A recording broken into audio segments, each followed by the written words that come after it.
Sagrada Congregación para los Sacramentos y el Culto Divino. Instrucción. Inestimabile donum, sobre algunas normas acerca del culto del misterio eucarístico. Introducción.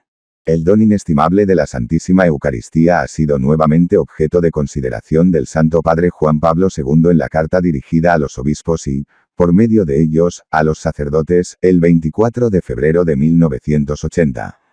Así, pues, la Sagrada Congregación para los Sacramentos y el Culto Divino llama la atención de los obispos sobre algunas normas relativas al culto de tan grande misterio.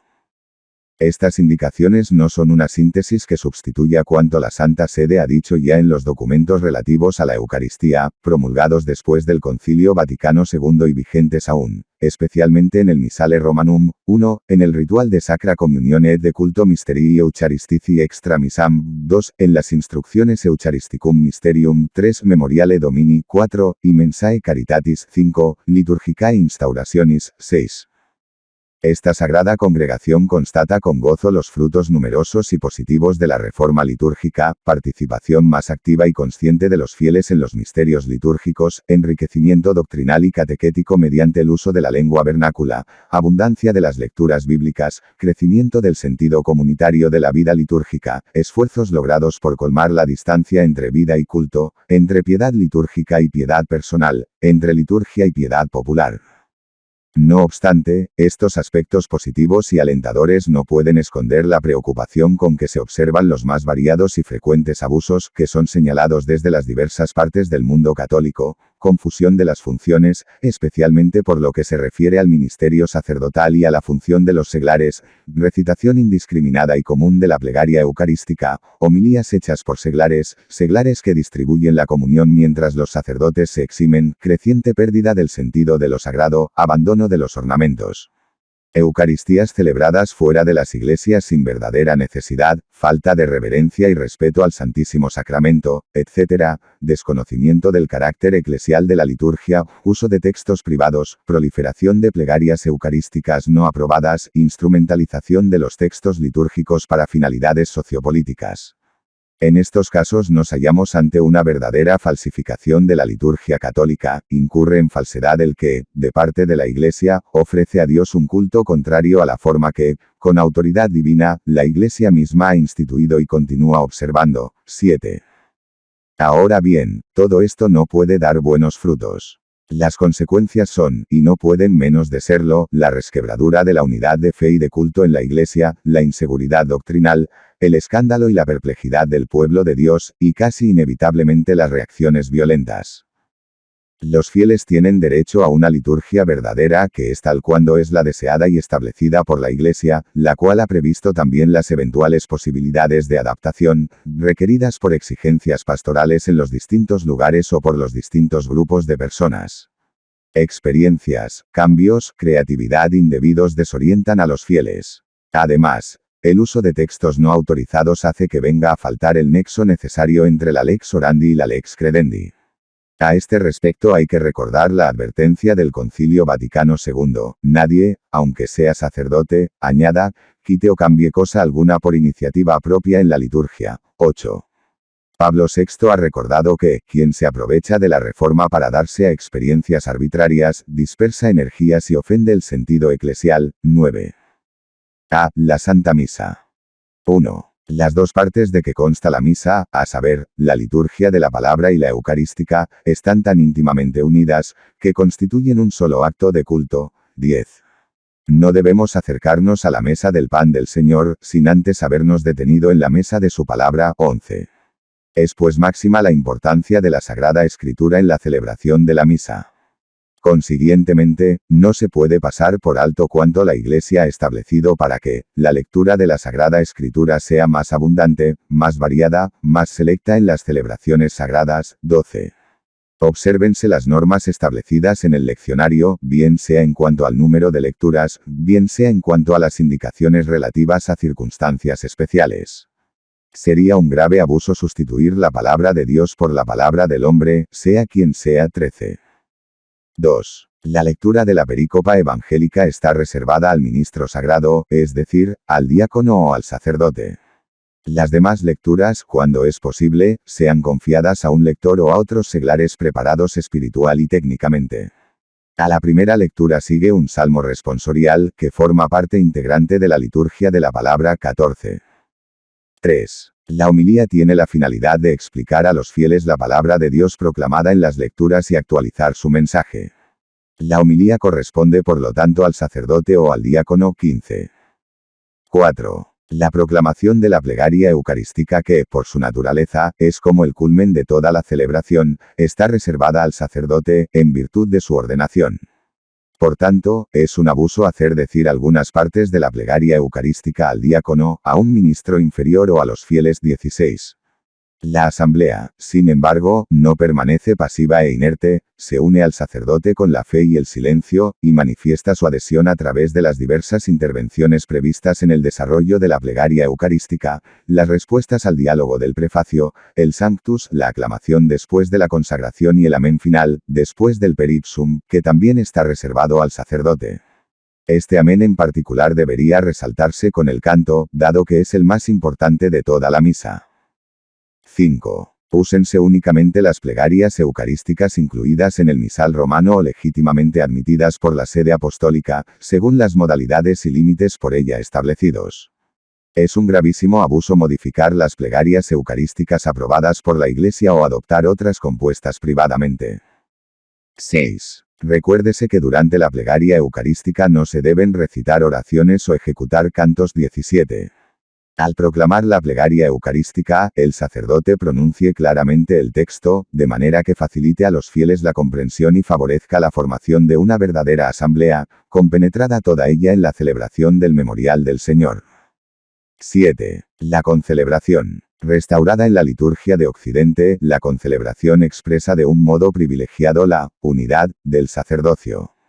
Por esto, los concelebrantes estén atentos a los signos indicativos de esta unidad, por ejemplo, estén presentes desde el comienzo de la celebración, vistan los ornamentos sagrados prescritos, ocupen el lugar que les compete en su ministerio de concelebrantes y observen fielmente las restantes normas para un decoroso desarrollo del rito. 18. 8. Materia de la Eucaristía. Fiel al ejemplo de Cristo, la Iglesia ha usado constantemente el pan y el vino con agua para celebrar la cena del Señor. El pan para la celebración de la Eucaristía, según la tradición de toda la Iglesia, debe ser únicamente de trigo y, según la tradición propia de la Iglesia latina, ácimo. Por razón del signo, la materia de la celebración eucarística, se presente de verdad como alimento. Esto debe entenderse de la consistencia del pan y no de la forma que sigue siendo la tradicional. No pueden agregarse ingredientes extraños a la harina de trigo y al agua. La preparación del pan requiere atento cuidado, de manera que la confección no se haga con menoscabo de la dignidad debida al pan eucarístico, haga posible una decorosa fracción, no de origen a excesivos fragmentos y no hiera la sensibilidad de los fieles al comerlo. El vino para la celebración eucarística debe ser extraído, del fruto de la vid, LC 22, 18, natural y genuino, es decir, no mezclado con sustancias extrañas. 19. 9. La comunión eucarística. La comunión es un don del Señor, que se ofrece a los fieles por medio del ministro autorizado para ello. No se admite que los fieles tomen por sí mismos el pan consagrado y el cáliz sagrado, y mucho menos que se lo hagan pasar de uno a otro. 10. El fiel, religioso o seglar, autorizado como ministro extraordinario de la Eucaristía, podrá distribuir la comunión, solamente cuando falten el sacerdote, el diácono o el acólito, cuando el sacerdote está impedido por enfermedad o por su edad avanzada, o cuando el número de fieles que se acercan a la comunión sea tan grande, que haría prolongar excesivamente la celebración de la misa. 20. Es, pues, reprochable la actitud de sacerdotes que, aun estando presentes en la celebración, se abstienen de distribuir la comunión, dejando la incumbencia a los seglares. 11. La Iglesia ha exigido siempre a los fieles respeto y reverencia a la Eucaristía, en el momento de recibirla. Por lo que se refiere al modo de acercarse a la comunión, esta puede recibirse por los fieles, bien sea de rodillas bien de pie, según las normas establecidas por la Conferencia Episcopal. Cuando los fieles comulgan de rodillas no se les exige ningún otro signo de reverencia al Santísimo Sacramento, ya que la misma genuflexión es expresión de adoración. En cambio, cuando comulgan de pie, acercándose al altar procesionalmente, hagan un acto de reverencia antes de recibir el sacramento, en el lugar y de la manera adecuados con tal de no desordenar el turno de los fieles. 21. El amén que dicen los fieles cuando reciben la comunión, es un acto de fe personal en la presencia de Cristo. 12. En cuanto a la comunión bajo las dos especies, obsérvese lo que ha determinado la Iglesia, sea por la veneración debida al mismo sacramento, sea por la utilidad de los que reciben la Eucaristía según la diversidad de circunstancias, de tiempo y de lugar. 22. Las conferencias episcopales y los ordinarios no sobrepasen tampoco cuanto ha sido establecido por la actual disciplina, la concesión de la comunión sub utraque especie no sea indiscriminada y las celebraciones sean bien precisas, por lo demás, los grupos que gozan de esta facultad sean bien determinados, disciplinados y homogéneos. 23. 13. También después de la comunión sigue presente el Señor bajo las especies. Por tanto, una vez distribuida la comunión, las partículas sagradas restantes sean consumidas o llevadas por el ministro competente al lugar de la reserva eucarística. 14. El vino consagrado, en cambio, debe ser consumido inmediatamente después de la comunión y no puede ser conservado. Póngase atención en consagrar solamente la cantidad de vino necesaria para la comunión. 15. Se observen las reglas prescritas para la purificación del cáliz y de los demás vasos sagrados que han contenido las especies eucarísticas. 24. 16. Particular respeto y cuidado se deben a los vasos sagrados, sea al cáliz y a la patena para la celebración de la Eucaristía, sea a los copones para la comunión de los fieles. La forma de los vasos debe ser adecuada al uso litúrgico al que están destinados. La materia debe ser noble, duradera y en todo caso, adecuada al uso sagrado. En este sector el juicio compete a la conferencia episcopal de cada región. No pueden usarse simples cestos u otros recipientes destinados al uso común fuera de las celebraciones sagradas, o de baja calidad, o que carecen de todo estilo artístico. Los cálices y las patenas, antes de ser utilizados, deben ser bendecidos por el obispo o por un presbítero. 25. 17. Se recomienda a los fieles no descuidar, después de la comunión, una justa y debida acción de gracias, sea en la celebración misma, con un tiempo de silencio, un himno o un salmo u otro cántico de alabanza. 25. Sea después de la celebración, quedando posiblemente en oración por un conveniente espacio de tiempo. 18. Como es sabido, las funciones que la mujer puede ejercer en la asamblea litúrgica son varias, entre ellas, la lectura de la palabra de Dios y la proclamación de las intenciones en la oración de los fieles. No están permitidas a las mujeres las funciones de servicio al altar. 27. 19. Se recomienda una vigilancia particular y un cuidado especial en las misas transmitidas por los medios audiovisuales. En efecto, dada la amplísima difusión, su desarrollo debe ser de ejemplar calidad. 28. En las celebraciones que se hacen en las casas privadas se observen las normas de la instrucción, Actio Pastoralis, del 15 de mayo de 1969. 29. B. Culto eucarístico fuera de la misa. 20. Se recomienda vivamente la devoción tanto pública como privada hacia la Santísima Eucaristía, incluso fuera de la misa, por tanto, deriva del sacrificio y tiende a la comunión sacramental y espiritual. 21. Al ordenar los piadosos ejercicios eucarísticos, ténganse en cuenta los tiempos litúrgicos, a fin de que los mismos ejercicios estén en armonía con la liturgia, se inspiren de alguna manera en ella y a ella guíen al pueblo cristiano. 30. 22. Sobre la exposición de la Santísima Eucaristía, ya sea prolongada o breve, las procesiones eucarísticas, los congresos eucarísticos, y toda la ordenación de la piedad eucarística, obsérvense las indicaciones pastorales y las disposiciones dadas por el ritual romano. 31. 23. No se olvide que, antes de la bendición con el sacramento debe dedicarse un tiempo conveniente a lecturas de la palabra de Dios, a cantos y plegarias y a un poco de oración en silencio. 32. Al final de la adoración se canta un himno, se recita o se canta una de las oraciones, tomada de entre las que están en el ritual romano. 33. 24. El tabernáculo, en el que se conserva la Eucaristía, puede ser colocado en un altar o fuera de él, en un lugar de la iglesia bien visible, verdaderamente digno y debidamente adornado, o en una capilla apta para la oración privada y para la adoración de los fieles. 34. 25. El tabernáculo debe ser sólido, inviolable, y no transparente. 35. Ante él, donde la presencia de la Eucaristía estará señalada por el conopeo o por otro medio idóneo establecido por la autoridad competente, debe arder perennemente una lámpara, como signo de honor tributado al Señor. 36. 26. Ante el Santísimo Sacramento, guardado en el sagrario o expuesto públicamente, manténgase la práctica venerable de la genuflexión en señal de adoración. 37. Este acto requiere que se le dé un profundo contenido. Para que el corazón se incline ante Dios con profunda reverencia, la genuflexión no sea ni apresurada ni distraída. 27. Si algo ha sido introducido que esté en contraste con estas disposiciones, debe ser corregido. La mayor parte de las dificultades encontradas en la actuación de la reforma de la liturgia, y sobre todo de la misa, provienen del hecho de que algunos sacerdotes y fieles no han tenido quizás un conocimiento suficiente de las razones teológicas y espirituales por las que se han hecho los cambios, según los principios establecidos por el concilio. Los sacerdotes deben profundizar más en el concepto auténtico de Iglesia. 38, de la cual la celebración litúrgica, sobre todo la misa, es expresión viva. Sin una cultura bíblica adecuada, los sacerdotes no podrán presentar a los fieles el significado de la liturgia como actualización, en los signos, de la historia de la salvación. También el conocimiento de la historia de la liturgia contribuirá a hacer comprender los cambios efectuados, no como novedad, sino como renovación y adaptación de la auténtica y genuina tradición.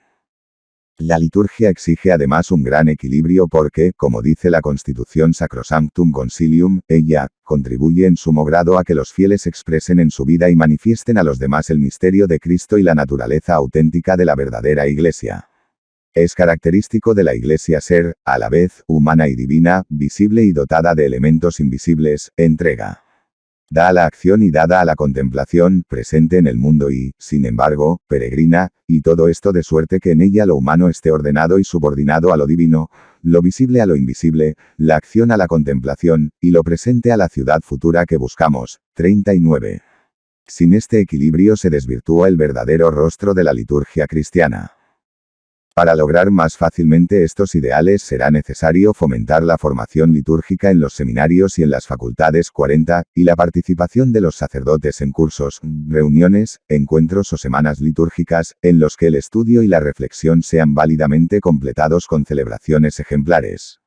Así los sacerdotes podrán comprometerse en una acción pastoral cada vez más eficaz, en la catequesis litúrgica de los fieles, en la organización de grupos de lectores, en la formación tanto espiritual como práctica de quienes sirven al altar, en la preparación de los animadores de la asamblea, en el progresivo enriquecimiento del repertorio de los cantos, en una palabra, en todas las iniciativas que puedan favorecer un conocimiento cada vez más profundo de la liturgia. En la actuación de la reforma litúrgica grande es la responsabilidad de las comisiones nacionales y diocesanas de liturgia, de los institutos y de los centros litúrgicos, sobre todo en el trabajo de traducción de los libros litúrgicos y en la formación del clero y de los fieles en el espíritu de la reforma deseada por el concilio. La obra de estos organismos debe estar al servicio de la autoridad eclesiástica, que debe poder contar con la observancia fiel de las normas y directrices de la Iglesia, evitando iniciativas arbitrarias y particularismos que podrían comprometer los frutos de la renovación litúrgica. Este documento llegará a las manos de los ministros sagrados a finales del primer decenio del misal romano, promulgado por el Papa Pablo VI, siguiendo las indicaciones del Concilio Vaticano II. Parece oportuno volver a recordar algunas palabras que aquel pontífice pronunció a propósito de la fidelidad a las normas de la celebración. Es un hecho muy grave, cuando se introduce la división precisamente donde, congregavit nos in unum Christi amor, es decir, en la liturgia y en el sacrificio eucarístico, negando el respeto debido a las normas establecidas en materia litúrgica. En nombre de la tradición pedimos a todos nuestros hijos, a todas las comunidades católicas, que celebren la liturgia renovada con dignidad y fervor. 41. Los obispos, moderadores, promotores y custodios de toda la vida litúrgica en la Iglesia que les ha sido confiada. 42. Sabrán encontrar las vías más idóneas para una solícita y firme aplicación de estas normas para la gloria de Dios y el bien de la Iglesia. Roma, 3 de abril de 1980, día de Jueves Santo. Esta instrucción, preparada por la Sagrada Congregación para los Sacramentos y el Culto Divino, ha sido aprobada el 17 de abril de 1980 por el Santo Padre Juan Pablo II, el cual, confirmándola con su autoridad, ha ordenado que sea publicada y observada por todos los interesados. Cardenal James Robert Knox, Prefecto Virgilio Noe, Secretario Adjunto. Notas. 1. Segunda edición típica, Roma 1975. 2.